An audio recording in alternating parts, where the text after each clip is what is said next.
top 15 opponent and winning. And also want to ask you about your touchdown run and I guess the run before that on the same drive.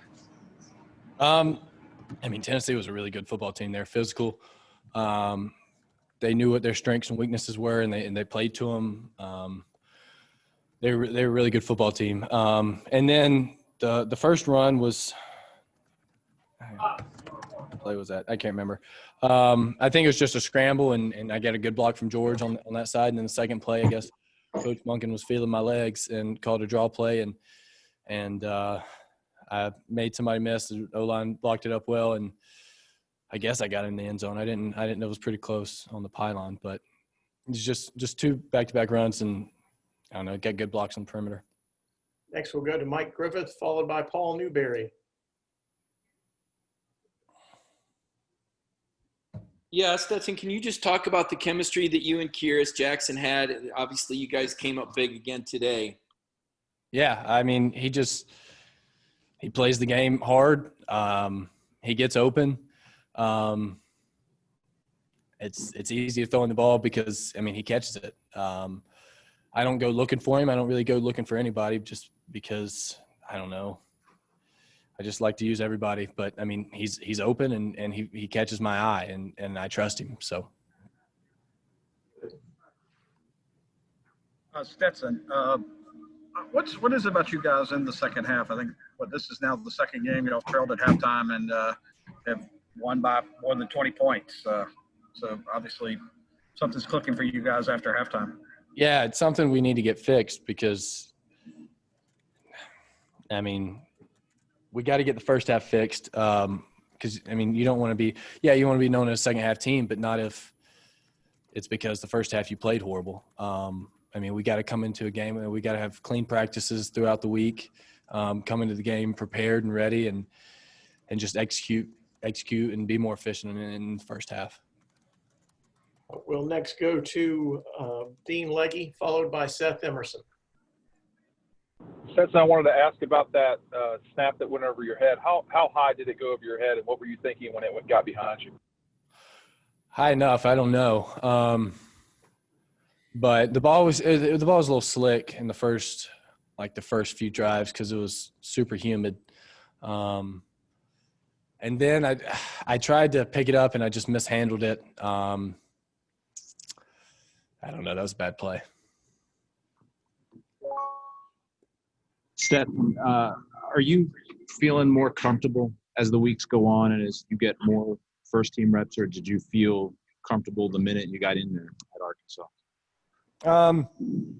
I mean, I guess I'd say I'm more comfortable, but yeah, I felt comfortable the minute I got in there because, I mean, I've been throwing to these guys for I don't know, however many years still. I mean, the offense is new and I hadn't been with the first team, but I mean, we still throw extra after practice and I know how they run routes. And yeah. We'll next go to Chip Towers, followed by Brandon Sudge. Yeah, Stetson, leave it to me to bring it up, but there's a significant game next week with Alabama. Can you just wrap your head around that yet? And a quick aside on that, were you hurt at all on that last play where you surged for the first down, or was that an equipment situation? Yeah, I mean, obviously I hadn't had time to look at Alabama because we had Tennessee coming up and they're really good. But, I mean, it's exciting. I mean, anytime you get to play – I mean, somebody you don't usually play. I guess we usually have played them in Atlanta the past few years. But, I mean, it's exciting, but it's just another game. And then the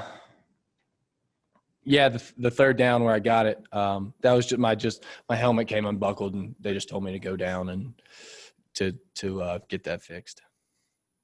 Hey, Stetson, I actually want to get your perspective on the jumbo package where they have Jalen Carter at fullback and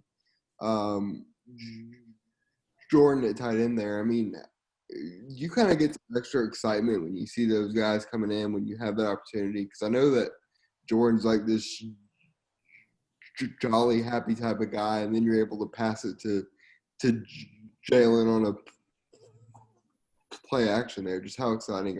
Yeah, I mean, anytime you can I mean, we didn't get it in before the half, unfortunately, but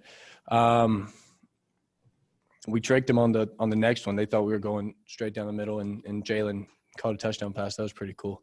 But yeah, I mean, I trust those guys. I mean, I wouldn't want to be lined up as a 6 technique on Jordan or filling an ISO block by Jalen, but those guys are big and they love it, and it's exciting to hand the ball off to Zamir behind those guys. Next question will go to Jake Rowe, followed by Augusta Stone. Stetson, those first 2 drives coming out of the half, I mean, you guys had some great field position there and kind of shot yourselves in the foot with the penalties. Was there anything that any kind of rallying call after that point to kind of get the focus back? Because, you know, those were potential, you know, momentum shifting plays for you guys, and you weren't able to capitalize on them. Right. Yeah, that was upsetting because we just talked about it in the halftime, and we do the same thing. But no, I mean, rallying calls, there wasn't any. We just knew that we just keep playing our football and trust the guys around us and just execute better and be smarter. But no, there wasn't anything. We just had to keep chopping and just go play football how we know how to. Hey, Stetson, I kind of wanted to follow back up on being a second half team, especially, you know, after y'all don't get that touchdown on 4th down there right into halftime. How do you stay calm and how do you keep the team calm, you know, whenever things are buzzing and you're coming out and you don't know what's going on? Just kind of how do y'all keep level and then come out and do what you do in the second half? I think it's just because we knew that they were beating us because of stuff that we had done. It wasn't anything that they had done. We had just shot ourselves in the foot, and we knew that if we just cleaned it up, it was going to end up how it ended up. And yeah, it's frustrating that it has to come to that, but hopefully we'll get that fixed in practice this week. Next question will go to Allison Mastrangelo with WSB, followed by Maria Martin with Channel 11. Hey, Stetson, a little bit of a silly question, but I heard the guys come up and say the mailman delivers. Can you explain that nickname to us, how you got it and why they call you it? Yeah, I just when I was in high school, I was short kid who didn't really catch any eyes when I was going to football camps. And so I just wore this USPS hat one time just as a quirky little thing. And then I won the camp, and one of my friends, DJ Dallas, who's on the Seahawks now, he just tagged me on an Instagram post and said mailman, and then it just kind of carried on from there. And then I guess these guys picked up on it recently. Stetson, obviously, aside from that fumble early on in the game, you guys were able to keep the turnovers to a minimum. You know, you weren't picked off today. As we get deeper into the season, just talk about how important it is to make sure that, you know, you don't turn the ball over when we're looking at Alabama coming up and the rest of the SEC schedule. That's going to be pretty right. Yeah, I think it's a pride thing. Because we know our defense goes into the week. How are we going to create havoc? How are we going to get people to turn the ball over? And we're like, well, we can't go get the ball from somebody, but we sure as heck can make sure that they don't get it from us. And yeah, the snap, the fumble we had at the beginning was unfortunate. And then I know Kendall's beating himself up about that last fumble. I know he wanted to get in the end zone. But yeah, it's a pride thing. And I mean, don't throw any picks and don't fumble the ball, and we've got a good chance to win the ball game. We have time for one last question. We'll go to Jeff Schultz. Yes, Stetson, kind of along those lines. I mean, we've spent a lot of time in this interview talking about, you know, some things that have gone wrong, whether it was the 2 turnover drivers that were turned into field goals, the fumble early, a couple other situations. You guys have won 3 games pretty handily. What does that tell you about the potential and upside of this? I'm sorry, I didn't catch that. It kind of was breaking up. We've spent a lot of time in this interview talking about, you know, some things that went wrong in this game. You know, the early turnovers that were converted to field goals, and a few other drives and early turnover. You guys ended up winning 3 games pretty handily. But what does that tell you about the potential upside of your team? Yeah, I mean, first of all, we beat a really good team in Tennessee, and then we do all those things wrong, and then we still. I think we covered tonight, so that's good. But yeah, I mean, it's exciting because there's no telling what we could do if we just clean up the little things, and that's all it takes. Just clean up the little things, and then just play football the way we know how to. And actually, we may have time for one or two more questions, so let's just keep going. Hey, Stetson, I've noticed that you guys have a lot more comfort and success throwing the ball over the middle this year than it seems in years past. What do you attribute that to? I don't know. I can't really speak on the years past, but I just trust those guys going over the middle. I know they'll go up and make plays for me. Coach Munkin draws up great plays and calls them in the right area. And I don't know. It's a big part of the field that we want to be able to take advantage of. Looked like Jeff Schultz had another question. Jeff, you want to fire away real quick? No, yeah, Stetson, the whole covered thing you covered tonight. I'm sorry. Can you explain that to me? I just heard some guys talking about it in the stands. It trickled down to my ear. So, right. I just didn't know. And we'll end with that question right there. Thanks, Jeff. Appreciate that one. Hey, Kearis, are you there? Yes, I'm here. Okay. I got a lawnmower going, so I can't really hear you that well. I want to ask you about kind of the second half. What you guys, what the locker room was like, and then just how much confidence you get offensively when you see the defense kind of forcing those turnovers. Yes, sir. Coming into halftime, we knew what was up. Score was 0-0 in our eyes. We knew we had to come out and play hard. Defense came out, made a great stop. I want to say they had like 2 forced fumbles or whatever they did. They came out, and I'm not sure we capitalized on them drives, but I know that we have to put more points on the board in the red zone. All right, next up, let's go with Mike Griffith and Seth Emerson. First, Mike Griffith, do you have a question? Mike's on the defensive channel, so I'll hop on this one. Kearis, obviously the big win today, but with Alabama looming next week, personally, how quickly do you move on from this game and start mentally preparing for that contest next Saturday? Like I said about last week, about this week, same thing. We enjoy the win tonight, and tomorrow I'm worried about Alabama. All right, Seth Emerson. Kearis, you know the identity of this team last year on offense. How do you think it's different, and do you think that it's not reliant or it can't be reliant on the defense being as good as it's been, because there will be days that it does give up points? We know what we have on our offense, and we know what type of weapons we have. We just have to go out there and execute. And so far we're doing a great job executing. Like I said, we have to put more points on the board in the red zone. All right, next up, let's go with the next two being Brandon Sudge and Anthony Dasher. Brandon, do you have a question? Hey, Kearis, kind of going on like your own individual performances, over these last couple of years, did you ever feel like you would be able to get to this point of getting over the injuries, being a feature part of the offense? I've faced adversity all my life, and it's nothing that I'm doing right now is new to me. It's like I love playing football, and like right now I'm just playing football. And I just love what I do. I love being in the locker room. I love my teammates. I just love playing football. So none of this is new to me. I just have to keep building on what I'm doing and just pulling the guys around me and just be as explosive as we can. And then also to follow up on that, can you recall a moment or maybe a catch you had where you kind of took a step back and thought about the progress you made and the whole journey that you've had? Because I remember you had an injury right out of high school as well. Yeah, like I said, I've been facing adversity all my life, and now I'm given the opportunity to go out there and make plays, and I'm just trying to execute every opportunity I'm given. All right, how about Anthony Dasher? All right, Dash might be on the defense. How about Dean Leggy? How about a Jake Rowe? Do we have a Jake Rowe on this one? All right, do we have a William Newland or anybody from the Red and Black like to ask a question? Yeah, I'm here. Kearis, what did it mean to you to pull in that first touchdown? And, what can you say about how the team was able to get so many different receivers involved in offense?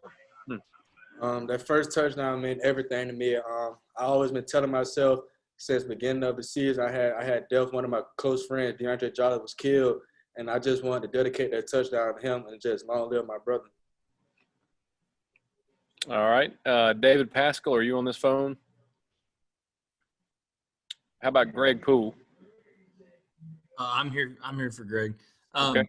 Hey, Kearis, I asked Stetson how you guys, you seem more comfortable throwing the ball over the middle this year than years past, it seems. What do you attribute that to? Just that, your receivers and tight ends being able to work the middle of the field more?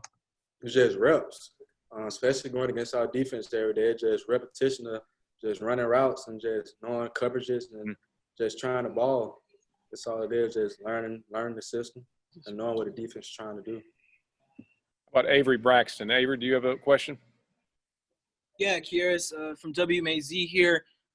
Just it seems like the last couple of games you've really come on, man. How does it feel to kind of be that go-to receiver? Obviously, George Pickens picks up a lot of attention. For Stetson to be able to come to you the last couple of weeks and you have big games, what's it mean to you? It means a lot. It's just knowing that I'm helping my team out each way I can. Just even when I'm not getting the ball, just making sure I'm blocking, just being physical on the point around the perimeter because we got great backs in the backfield. So, of course, I want to be able to block for them so they can have explosive plays. But it means a lot to me just being able, the opportunity to come my way, just to taking advantage of it and just having fun doing it and enjoying the excitement that it brings with it. All right. Let's go back to Mark Weiser. Mark, did you have another question? Mark? Sorry about that. Kearis, do you feel like the offense needs to step up in terms of as the level of competition rises, going to Alabama with their level of defense? How much you've talked a few times about executing better. How much urgency is there given the opponent next week? Glad the urgency is there, but we just have to capitalize on in the red zone. Field goals won't win too many games, but it will put points on the board. But 7 points and 3 points is a huge difference. And when we're in the red zone, we got to be able to score points. And Tennessee did a great job of that, for stopping us. All right, we'll round out Kearis with Chip Towers. Yeah, Kearis, I know you guys are looking just going to enjoy this victory tonight, but looking forward to the Alabama game. How eager are you guys to test yourself against them? And obviously, you know that the Alabama pedigree and y'all's history against them. How bad do you want to prove yourself against those guys? I'm just going to enjoy this win tonight, and I'll worry about Alabama tomorrow. Okay. Well, what will you think tomorrow when you start thinking about Alabama? Sorry, I couldn't hear you. What'd you say? So what will you think tomorrow when you think about it?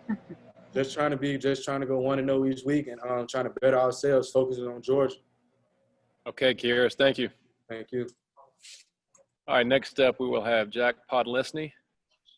As Jack goes up, Jack had 3 field goals tonight, including a 51-yarder, which was the longest in the last 2 seasons for Georgia. Yeah. Come on. All right.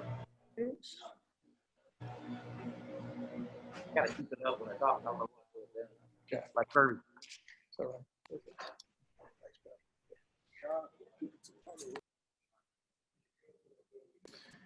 All right, we got Jack up. How about Seth Emerson starting us off with Jack? Hey, Jack. I guess you came out of nowhere for a lot of people in public. What have you been doing the last couple years, kind of biding your time behind Rodrigo and then leading up to this year when a lot of people thought that Zirkle was going to be the guy? What were you doing? Yes, sir. Year in and year out, being behind Rodrigo, it was a great journey because I got to learn from the best college kicker. And once quarantine, COVID hit, it was difficult to stay on top of things, to stay on the grind because it seems like there's no motivation anymore because it didn't seem like we were going to have a college football season. But I kind of changed my mindset and decided, you know what, I'm going to make the best out of this. So I worked on kicks day in, day out. I worked out on my own, tried to do whatever I could to make myself better.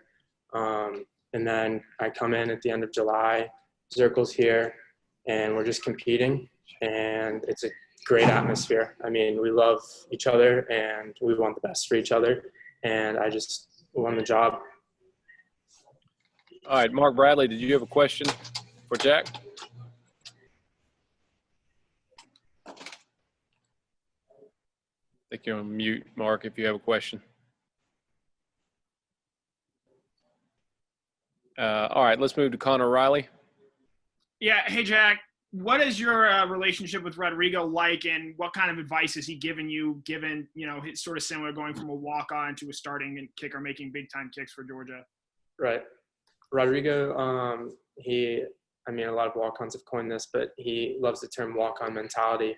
And it's just that. You're realizing I might be a nobody, but you have to come in and compete every day no matter what. And I would say we've got a really good relationship. We text every week.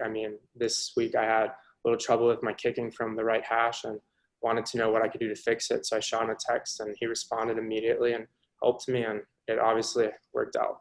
All right. Blaine Gilmer, do you have a question for Jack? Yeah, Jack, when you are backed up by the penalty and you ended up directional kicking it over there to the right and it going into the end zone for the touchback, how often do you guys practice those different, scenarios throughout the week? Like, is that a scheduled thing that you guys do? Right. We Coach Smart will throw some curveballs at us every once in a while throughout the practice every week. And I'm just trying to be ready every day for whatever he throws, obviously. And I was not shocked when he called that. All right. Let's see. Mark, did you have a question now? I didn't know if you had one earlier or not. You were on mute. Okay. Seth Emerson? No, I'm good. Okay. Is Jake Rose still with us, or is he switched over? All right. How about Avery Braxton? Yeah, I got one. Jack, I'll ask about your performance tonight, man. 3 for 3. Leland even mentioned the longest kick we've had in a couple of years. Stepping in for Rodrigo and have a game like this against Tennessee, what was your experience like on the field? Yes, sir. It was unbelievable.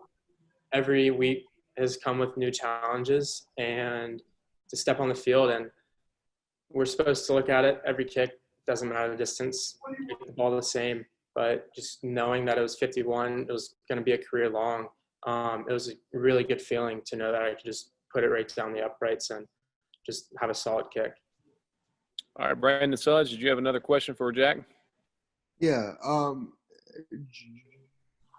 Kind of following up on your own journey here and everything. So when you signed with the program, did you ever kind of envision yourself getting to this point? When did that happen? And then also the second part, Kirby told us earlier that during fall camp he was kind of tired of kicking field goals because y'all kicked so many of them to decide who would win the competition. How intense was that between Zirkle, and when were you able to kind of realize that you had everything in hand in terms of the role? So I really didn't know I was coming to UGA until a month before the decision date for school, which was May. So it was between here, Michigan, and I don't know, I just really fell in love with the program here. And I thought I could come in, but I knew that Rodrigo's here, and I knew that he was the best kicker in the nation. And so it was going to be difficult to beat him out. But I knew if I came in, served my time, got better in the weight room, on the field, that maybe one day I could get there. And then going into fall camp, we did kick a lot of field goals. We kicked a lot of kickoffs. All of our legs were dead. But, as I said before, we've got a great atmosphere and great relationship between each other. And it's a competition week in and week out. Doesn't matter. Chip, did you have your hand up for a question? Yes, I did. Jack, congratulations on a great game. I'm just wondering, I thought for sure you were going to trot out there for a field goal to end the half to take the easy 3, but I'm curious, were you there close by with Smart? Did he even look at you during all that chaos right before the end of the half? Yes, sir. I was out there. So were Payne and Jake Camarda. We were ready to go, whether he called on us or not. But he obviously had trust in both our offense and our special teams. So whatever he decided to do, I was there for.